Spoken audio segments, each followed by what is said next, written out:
This is honestly the only idli and dosa batter recipe you will ever need. In this video, I'm not just showing you the recipe, I'm going to teach you everything in detail. All the small tips that actually make a difference, from how to place a stone inside the wet grinder to how to get soft mallipu idlis and perfectly crispy dosas every single time. If you are a beginner, just follow along step by step and do not skip anything because even small details matter here. You can even take notes if you want. Welcome to Cooking Sorted. Today let's make idli and dosa batter, and the best part is you can use the same batter for both. You don't need two different batters. This recipe gives you around 2 kg and 750 grams of batter. Check the description box below for the exact measurements. I'm using idli rice and fenugreek seeds soaked for 2 hours and whole urad dal soaked for 1 hour. Let's get started. First, make sure your grinder drum is clean. Now, place a stone inside the drum. Make sure it sits properly. You'll feel a slight lock when it fits in correctly. Now, place a knob on top to secure it, but don't tighten it fully yet. If it is too tight in the beginning, the ingredients won't move freely and grinding won't be even. Let's start with grinding the urad dal. Add 100 ml water first, then the soaked urad dal. Let it start grinding. After a few seconds, slightly tighten the knob and add 1 tray of ice cubes. This helps keep the batter cool and give that fluffy texture and helps with perfect fermentation. Let this grind for about 20 minutes. Every 5 to 6 minutes, open and check. Scrape the sides and see the consistency. If the batter feels too thick, add a little water. If it feels warm, add ice cubes instead of water. Now it's almost 20 minutes. The batter should become light, fluffy and airy, not dense and not runny. To check that, take a little batter and drop it into water. If it floats, it's ready.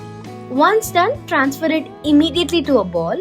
Don't leave it inside the grinder because the heat can build up and affect the fermentation. While removing, just be careful. Keep your fingers between the stones and don't go too close to the rotating part. Now comes the most important part, grinding the rice.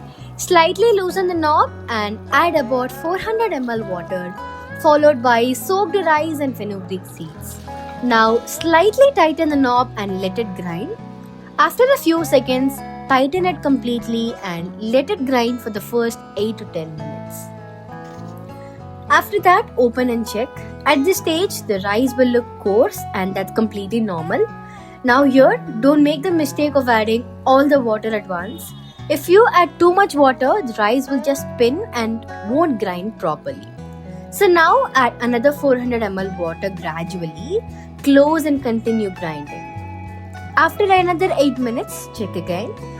Now the batter will start becoming smoother but still slightly grainy. If the batter feels too thick or the grinder is struggling, add a little water around 100 to 150 ml and let it grind. Don't keep it too thick and don't make it watery either. Both will affect your final result. Also, every time you open the lid, scrape the sides of the drum. Some rice sticks to the edges and doesn't grind, and that affects the texture later. Now we'll let it grind for the final few minutes. Towards the end, check the consistency carefully. The batter should be flowing easily, slightly grainy when you touch it, not smooth like a paste, not watery. If you grind it too smooth, dosa won't turn crispy. If it is too coarse, idlis won't be soft. So the balance is very important. If you feel the grinder heating up at any point, just add a few ice cubes. Once the batter is ready, add salt and let it mix for 2 minutes.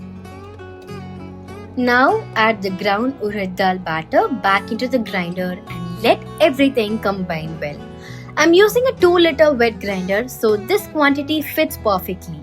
If you are making a larger batch, you can mix it outside using your hands. That actually helps in better fermentation. And that's it, your batter is ready. Transfer it into a container and place it inside a slightly bigger bowl because during fermentation, the batter can rise and overflow.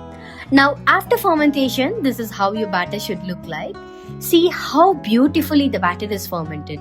light, airy, and well risen. I left this for almost 10 hours. Now let's talk about the storage because this is very important.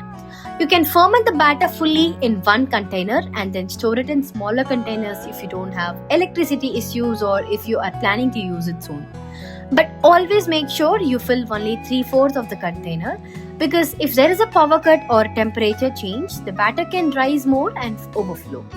Also, always wipe the edges of the container clean. If batter is stuck on the sides, it can ferment faster, rise unevenly, and start overflowing from the edges.